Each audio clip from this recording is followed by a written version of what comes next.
Hi everyone, स्वागत है आप सभी का आज के बहुत इंपॉर्टेंट सेशन में।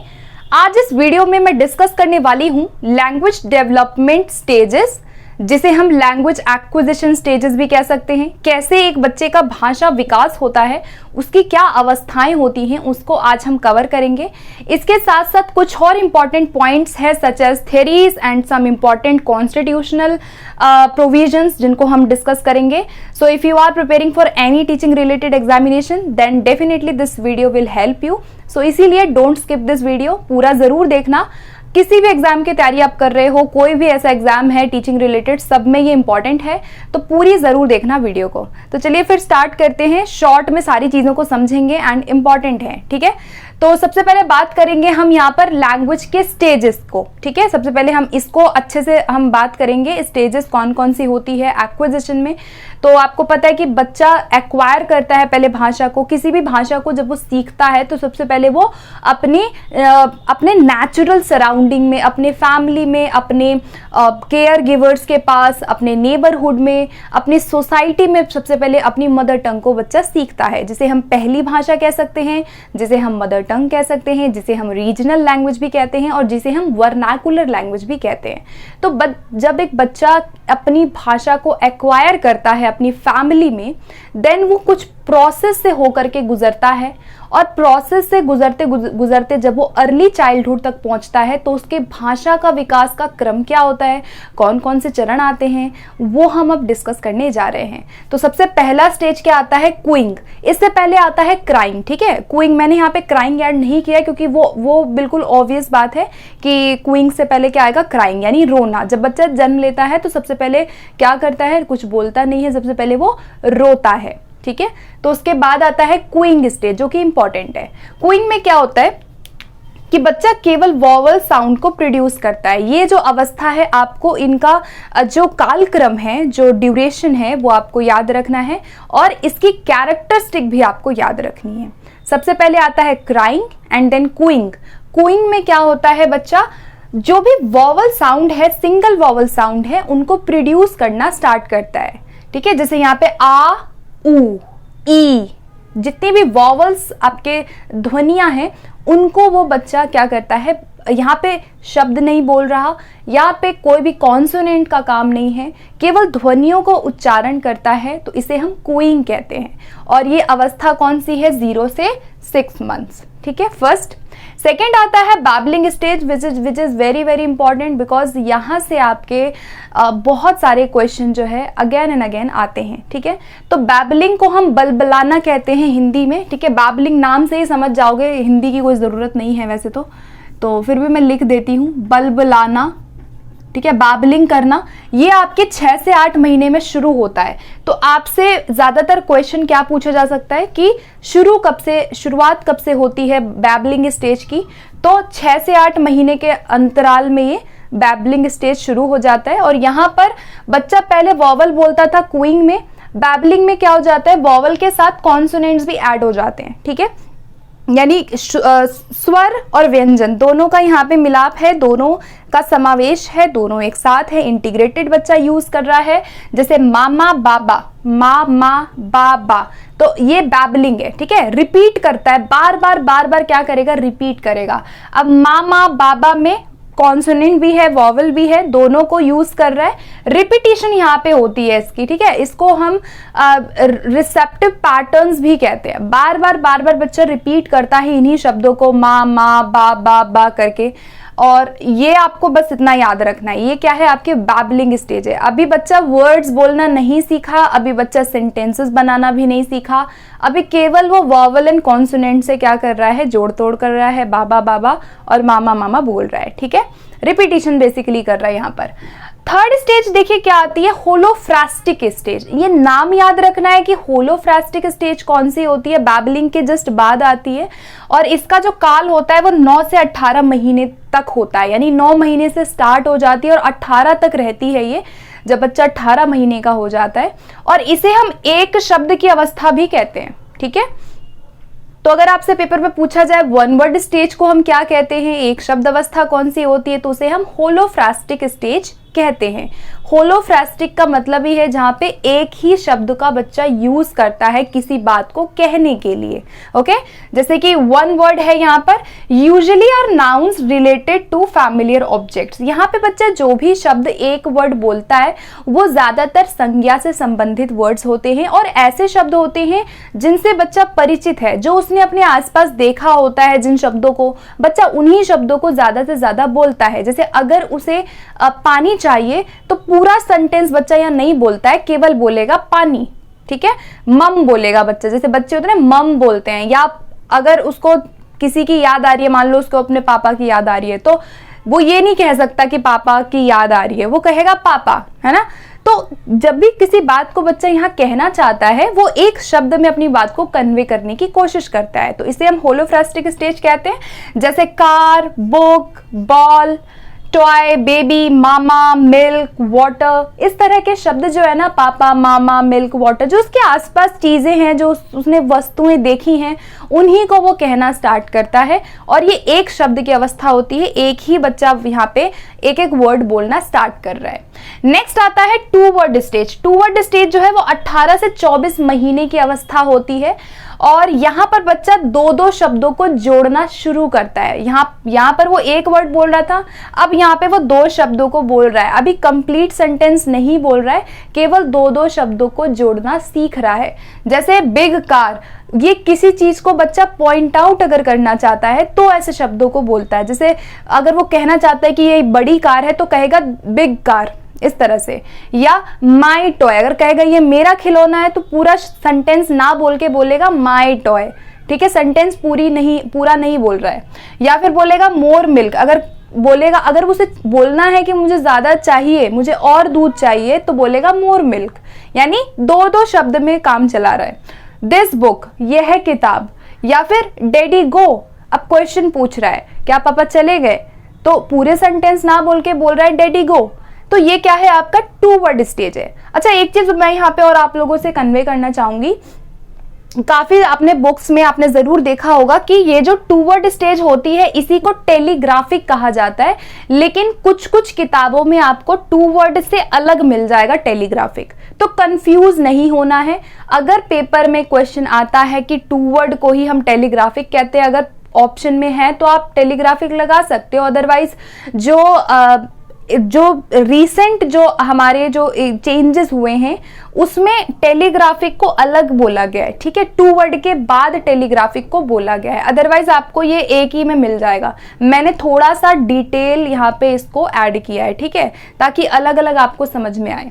तो देखो, टू वर्ड स्टेज होती है 18 से 24, इसको टेलीग्राफिक भी कह सकते हैं। लेकिन अगर मैं और डिटेल में बोलूं तो जो टेलीग्राफिक है वो रियलिटी में 24 से 30 महीने तक होती है।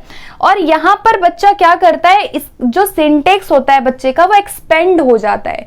यानी कि यहाँ पे जो वो दो दो शब्द बोल रहा था ना, अब वो कंप्लीट वाक्यों में बोलना यहाँ शुरू कर रहा है। सिंटेक्स का मतलब क्या होता है, सेंटेंस का जो फॉर्मेशन है, यानी कि subject plus verb plus object जो है, इसका यूज बच्चा अपने सेंटेंसेस में डे टू डे लाइफ में करने लग जाता है। यहाँ पे वोकैबुलरी का डेवलपमेंट बहुत अच्छा हो जाता है। तो टेलीग्राफिक स्पीच को हम तार वाली भाषा भी कहते हैं। संज्ञा, सर्वनाम, विशेषण, एडजेक्टिव, नाउन, प्रोनाउन, इन सबको या वर्ब्स हैं, इनको यूज करना बच्चा यहाँ स्टार्ट करता है। और यहाँ पर बच्चा स्पेसिफिक मीनिंग वाले सेंटेंसेस को या जो सर्टेन रूल हैं सेंटेंस को बनाने के, उनको फॉलो करता है। ठीक है, तो टू वर्ड तक तो वो सिर्फ दो दो शब्द बोल रहा था। इसके बाद सेंटेंसेस फॉर्मेशन कहां से स्टार्ट हो जाता है, टेलीग्राफिक से हो जाता है। तो एक क्वेश्चन बनता है कि कौन सी अवस्था में बच्चा सेंटेंसेस को भली भांति स्टार्ट करता है बनाना या बोलना, तो वो हमारा स्टेज कौन सा होगा, टेलीग्राफिक होगा। ठीक है, यहाँ पे रूल को, सिंटेक्स को फोकस करता है बच्चा, यानी सेंटेंस के फॉर्मेशन पे बच्चा फोकस करता है और बोलने लग जाता है प्रॉपर सेंटेंसेस में, पूरे पूरे वाक्य बोलने लगता है। यहाँ पे बच्चे गलती करते हैं, यहाँ पे ओवर जनरलाइजेशन कई बार कर देते हैं। जैसे कि किसी भी रूल को अति सामान्यीकरण कर देना। जैसे मैं बोलूं आई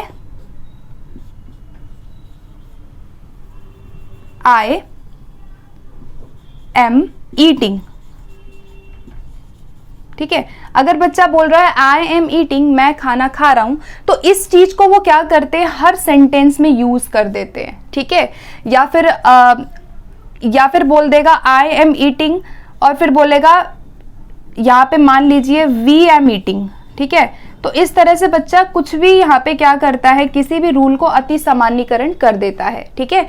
I am eating, V am eating, अब ये जो आई एम वी एम वाला कंसेप्ट है इसको बच्चा गलत करता है, ठीक है। तो ये चीज है यहाँ पे बच्चा ओवर जनरलाइजेशन, यानी कि नियमों का अति सामान्यीकरण टेलीग्राफिक अवस्था में करना स्टार्ट करता है, ठीक है। तो गाइज ये था पूरा का पूरा हमारे लैंग्वेज का जो स्टेजेस होती हैं भाषा विकास के, वो आई होप कि ये आपको क्लियर हो गया होगा। आगे बढ़ते हैं, कुछ थ्योरीज एंड उनके जो सेंट्रल आइडियाज हैं उनको फटाफट से कवर करेंगे। सबसे पहले बिहेवियरिस्ट थ्योरी की बात करते हैं। बिहेवियरिज्म कौन है, स्किनर हैं, और जो कहते हैं कि भाषा बच्चा जो भी ये लैंग्वेज एक्वायर कर रहा है यहाँ पर, वो कैसे करेगा, उसको कोई ना कोई इमिटेशन देगा, मतलब अपने आसपास के लोगों को देखकर इमिटेट करके, या फिर रिवॉर्ड से, पनिशमेंट से, या रीइंफोर्समेंट से बच्चा सीखता है। तो एक क्वेश्चन यही आता है कि कौन कहते हैं कि बच्चा रीइंफोर्समेंट से और इमिटेशन से सीखता है, तो वो कहते हैं बीएफ स्किनर, जो कि बिहेवियरिस्ट थ्योरी में आते हैं, ठीक है। दूसरा है इनेटनेस। इनेटनेस की बात कौन करता है, नॉम चॉम्स्की करते हैं, और ये कहते हैं कि हम अपने साथ जो एक्विजिशन क्षमता है, जो भाषा अर्जन क्षमता है, उसको लेकर के जन्म लेते हैं, इसे इनेटनेस कहा जाता है। और इनेटनेस थ्योरी के मेन जो प्रवर्तक हैं वो कौन है, चॉम्स्की हैं, ठीक है। तीसरा है कॉग्निटिव। कॉग्निटिव में ये कहा गया पियाजे के द्वारा कि भाषा जो है, जो लैंग्वेज है, वो केवल एक एस्पेक्ट है हमारे कॉग्निटिव डेवलपमेंट का। पियाजे ने ज्यादा महत्व भाषा पे नहीं दिया। पियाजे कहते हैं कि पहले विचार आता है, पहले हमारी थिंकिंग डेवलप होती है, यानी कि पहले होता है कॉग्निटिव डेवलपमेंट, उसके बाद हमारे भाषा का विकास कहीं ना कहीं होता है। और भाषा जो है वो हमारे कॉग्निटिव डेवलपमेंट का केवल एक हिस्सा है। ओवरऑल लैंग्वेज इंपॉर्टेंट इतनी नहीं है, ये कहा पियाजे ने। तो पियाजे का कॉग्निटिविज्म है। उसके बाद इंटरैक्शनिज्म किसका है, इंटरैक्शन थ्योरी, जो कहते हैं कि बच्चा अपने आसपास के वातावरण में अपने पीयर ग्रुप, अपने जो मोर नॉलेजेबल अदर है, जो अडल्ट है, हमसे बड़े हैं, जो केयर गिवर है, जो फैमिली मेंबर है, उनसे बच्चा जो लैंग्वेज है उसको एक्वायर करता है अपने सराउंडिंग में। तो ये कहते हैं ब्रूनर एंड वाइगोत्स्की। वाइगोत्स्की का आपको पता है कि लैंग्वेज को वाइगोत्स्की बहुत इंपॉर्टेंट मानते हैं। वाइगोत्स्की कहते हैं कि भाई जो विचार और भाषा है पहले अलग अलग होते हैं, दिन दोनों साथ हो जाते हैं, और भाषा बहुत इंपॉर्टेंट रोल प्ले करता है कॉग्निटिव डेवलपमेंट में, ऐसा कहते हैं वाइगोत्स्की, ठीक है। तो ये चारों जो थ्योरी है, इनके बस ऐसे आपको बेसिक याद रखना था, प्रवर्तक कौन है इनके, कौन क्या कहता है, एक आधा क्वेश्चन बन जाता है इधर से। अब हम कुछ और इंपॉर्टेंट पॉइंट यहाँ चलते हैं जो मैं डिस्कस करना चाहूंगी, बिकॉज इट्स वेरी इंपॉर्टेंट, इसलिए इसको मैंने यहाँ ऐड किया है, क्योंकि यहाँ से एक आधा क्वेश्चन बन रहा है एग्जाम में। सबसे पहले ऑफिशियल लैंग्वेज एक्ट से क्वेश्चन बन जाता है कभी कभी। ऑफिशियल लैंग्वेज एक्ट 22 भाषाओं को संविधान में मान्यताएं दी गई हैं। अनुसूची पूछी जाती है 8वीं अनुसूची और 17वें भाग में। तो 22 भाषाओं को संविधान में मान्यता दी गई है, 17वां भाग है और 8वीं अनुसूची है, ठीक है। और ऑफिशियल लैंग्वेज एक्ट कब आया था, 1963 में आया था, जिसमें दो बातें इंपॉर्टेंट आपको याद रखनी है। फर्स्ट वन इज कि जो आर्टिकल 343(1) था, आर्टिकल 3431, उसमें हिंदी को ऑफिशियल लैंग्वेज का दर्जा दिया गया है, यानी कि हिंदी हमारे देश की क्या है, राजभाषा है। राष्ट्रभाषा का जिक्र कॉन्स्टिट्यूशन में नहीं किया गया है कहीं भी, लेकिन राष्ट्रभाषा अब हिंदी को मानते हैं, बिकॉज देश के ज्यादातर जो पॉपुलेशन है वो हिंदी ही बोलती है, ठीक है। लेकिन कॉन्स्टिट्यूशन में कोई जिक्र हिंदी का राष्ट्रभाषा के रूप में नहीं हुआ है। राजभाषा जरूर बोला गया है संविधान के आर्टिकल 343(1) में, और आर्टिकल 343(2) में इंग्लिश को एसोसिएट लैंग्वेज का दर्जा दिया गया है।